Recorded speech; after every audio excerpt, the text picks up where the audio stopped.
sebenarnya ngaruh nggak sih ketika kita latihan di ruangan ber-AC yang dingin atau ketika kita latihan di outdoor yang panas? Apakah kayak kata orang-orang, berat badannya bisa turun lebih jauh kalau misalnya kita latihan panas-panasan? By the way, kalau kalian pengen belajar soal fitness biar nggak sat-sat amat, bisa langsung gabung ke Akademi Fitness, Discordnya gratis, link ada di bio gua. Orang-orang tuh mikir ketika kita pakai jaket tebel, ketika kita latihan di luar yang panas, kita itu jadi lebih berkeringat, berarti lemaknya banyak kebakar. Tapi dari riset yang udah gue baca-baca, itu justru fat oxidation akan lebih tinggi ketika kita latihan di environment atau di tempat yang lebih dingin. Potensi penyebabnya adalah karena ada cold induced thermogenesis. Dan intinya secara simpel, badan kalian membutuhkan energi untuk menghangatkan badan kalian sendiri. Tapi ya sekali lagi, fat oxidation itu cuma satu dari sekian banyak faktor dari fat loss atau penurunan massa lemak. Jadi jangan kalian pikirin karena pengaruhnya itu sangat-sangat minim. Ya pada akhirnya itu balik lagi ke apa yang kalian makan ya. Kalau misalnya kalian makannya gak jelas, ya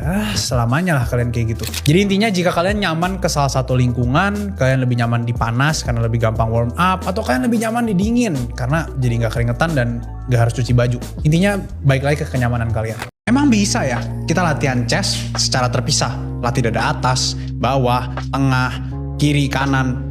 Kalau kalian pengen belajar hal kayak gini, langsung aja gabung ke Discord gue, gratis. Otot dada itu adalah otot yang cukup besar dan berbentuk seperti kipas. Otot dada menempel pada lengan kalian, menjalar ke tulang selangka sampai ke bagian bawah dada kalian. Jadi memang otot dada itu ada 3 region, dada atas, dada tengah, dan bawah. Meskipun sebenarnya ototnya cuma satu, tapi arah seratnya ini yang berbeda. Bersama, mereka akan menghasilkan gerakan aduksi. Apaan tuh?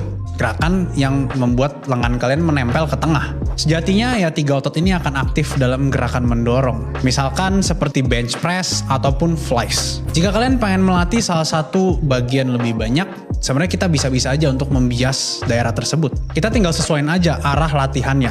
Misalkan kalau otot dada atas lebih ke atas, otot dada tengah lebih ke tengah, otot dada bawah lebih ke bawah. Meski sebenarnya otot dada bawah dan tengah itu dalam beberapa riset, mereka bisa dikelompokkan jadi satu daerah karena pada setiap latihan dada bawah, dada tengah pun ikut main.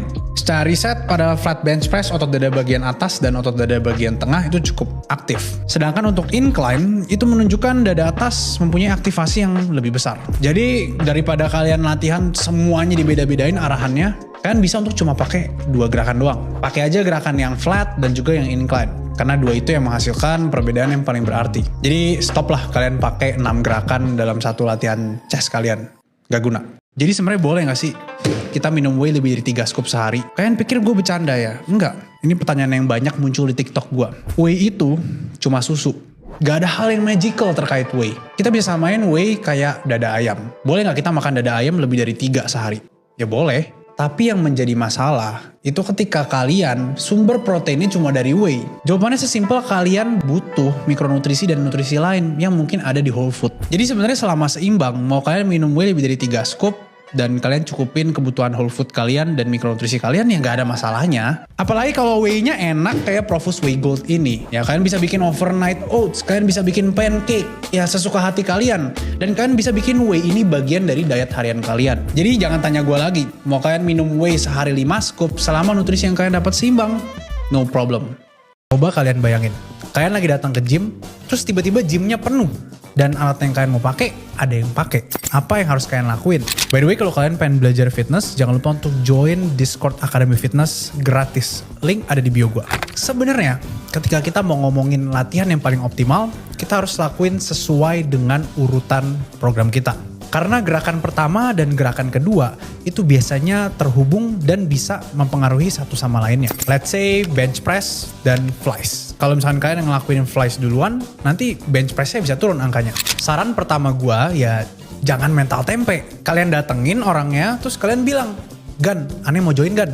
Biasanya sih 90% berhasil ya. Dan kalian jadi bisa latihan tanpa harus ngubah urutannya. Kedua, kalian bisa latihan otot yang lain dulu. Apalagi buat otot-otot yang nggak mempengaruhi latihan satu sama lain. Misalkan kalian bisa latihan triceps dulu sebelum kalian latihan back.